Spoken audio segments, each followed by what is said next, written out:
ជំរាបសួរបងប្អូនអរគ្នាថ្ងៃនេះខ្ញុំមកជួបបងប្អូនម្ដងទៀតហើយថ្ងៃនេះយើងតហើយបងប្អូនព្រោះអីថ្ងៃមុនយើងបានមើលទាក់ទងនឹងមេត្តាហើយតែមេត្តាយើងមានអីខ្លះចឹងណាចឹងថ្ងៃនេះខ្ញុំបានរៀបចំទាក់ទងនឹងការណែនាំពី Microsoft Word ហ្នឹងដែលថាយើងខ្ញុំ note ចំណុចសំខាន់ៗដែលត្រូវនិយាយដែលត្រូវសិក្សាបងប្អូនគ្នាហើយរៀនបងប្អូនគ្នាចឹងការណែនាំពី Microsoft Word ហ្នឹងគោលដៅនៅក្នុងចំណុចនេះគឺយើងអាចបើកបង្កើតការកែសម្រួលហើយនឹងរក្សាទុកឯកសារ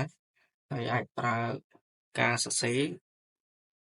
លុបការស្ថាបនានិងរៀបចំឯកសារជាច្រើនទម្រង់ជាផ្នែកមួយនៃ Microsoft Office Suite ហ្នឹងមានន័យថាដែលយើងធម្មតាយើងតែងតែប្រើប្រាស់បងឯងទៅឡើងកម្មវិធី Word Excel PowerPoint ខ្ញុំទីមើលអាហ្នឹងតាមពិតយើងទៅឡើងគឺទៅឡើងនៅក្នុង Office បាទថា Microsoft Office អញ្ចឹងនៅក្នុង Microsoft Office ហ្នឹងវាមានច្រើនទៅតាមស៊េរីទៅតាមឆ្នាំអញ្ចឹងណាដូចមានតាំងពីឆ្នាំ2000 2002 2005យកទៅរហូត2007 2010 2013 2016ទៅ17 18រហូតដល់19 21ចេញស៊េរីថ្មីទៀតហើយអញ្ចឹងអាហ្នឹងឯងនៅក្នុងសូត្រវាហ្នឹងវាមានតាមផ្នែកទៀតមានតាមស៊េរីទៀតស៊េរីខ្លះមាន Visual Pro មាន Publish មានអីមកជាមួយដែរទៅអញ្ចឹងណាតែខ្លះក៏អត់មានទេអញ្ចឹងវាតាមផ្នែកវាតែវា Microsoft ជាទូទៅគេប្រើបែងចែកជាពីរទៀតមាន Microsoft ធម្មតាហើយនិង Microsoft 365អញ្ចឹងហ្នឹងមុខងារវាផ្សេងគ្នាការអាប់ដេតព័ត៌មានការប្រើប្រាស់រូបមន្តក៏ផ្សេងគ្នាដែរមានធម្មតាទេរបស់យើងប្រើធម្មតាវាអត់សូវមាន function ច្រើនទេ365វាមាន function ច្រើនទៀតចឹងហើយនឹងខ្ញុំនិយាយ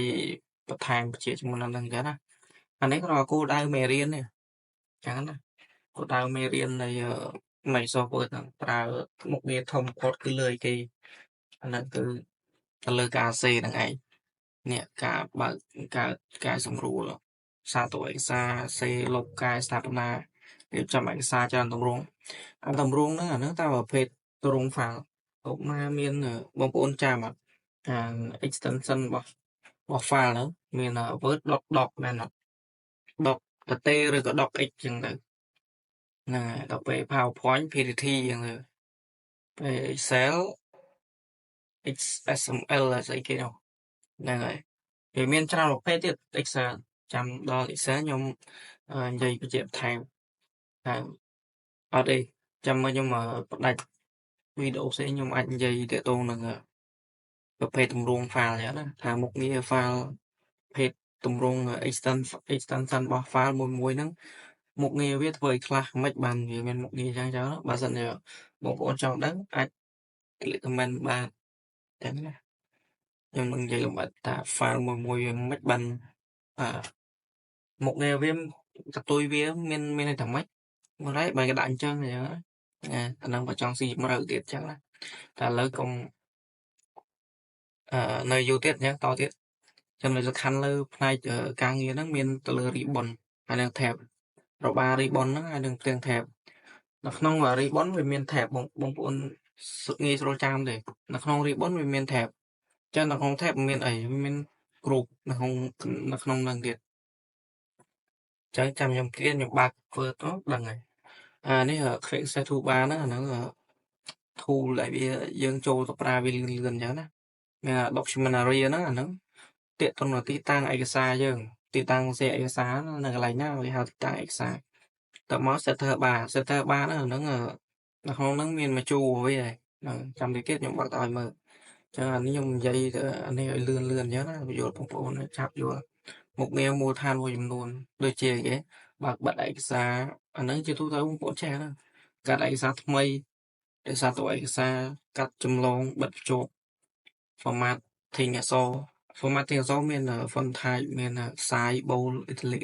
អីចឹងទៅparagraph alignment មានអីហ្នឹង left អីហ្នឹងចាំតិចខ្ញុំនឹងបញ្យល់ចូលស៊ីជម្រៅអាហ្នឹងអីគេមួយហ្នឹង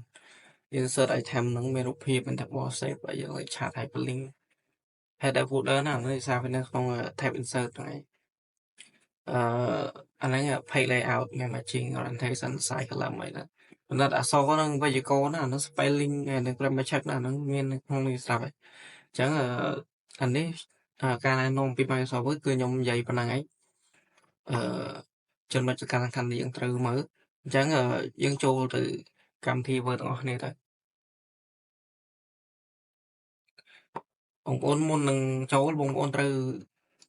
កុំភ្លេចណាចូលទៅក្នុងchannel ខ្ញុំ subscribe មួយផងណាកុំភ្លេច subscribe ទេបងប្អូនលើចូលទៅក្នុងនេះទាំងអស់គ្នាអញ្ចឹងបងប្អូនឃើញណា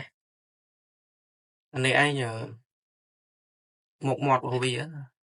ជាគេថាទ្រង់ទ្រាយរបស់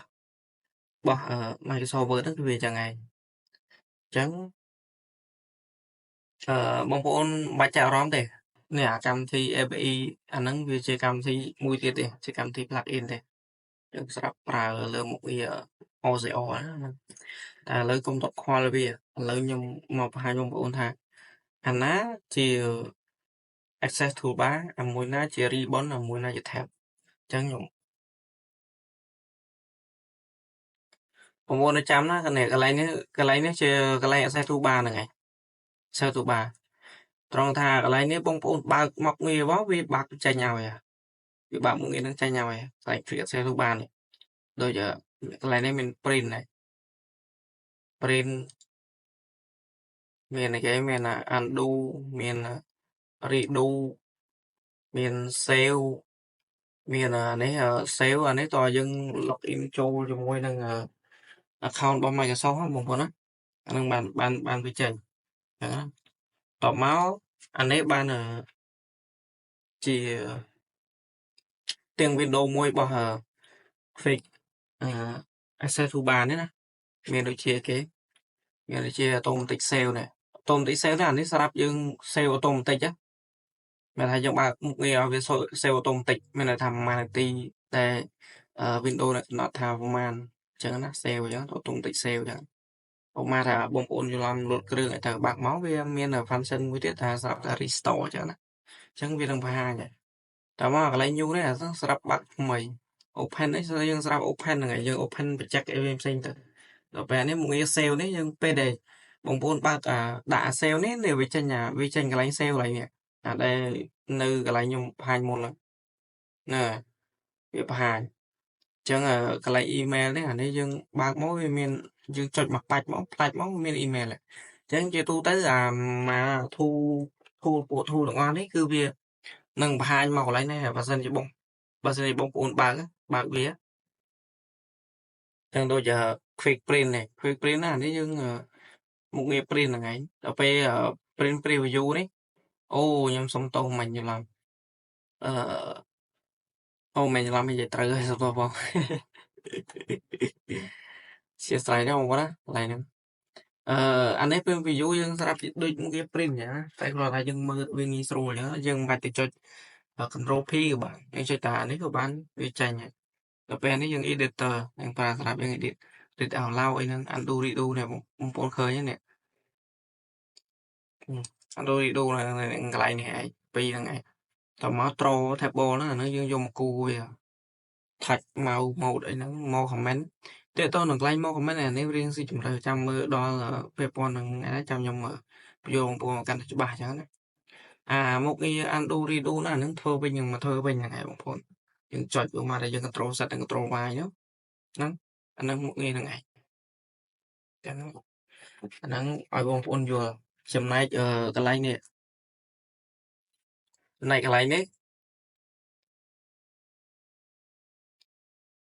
សុំតែធំតិច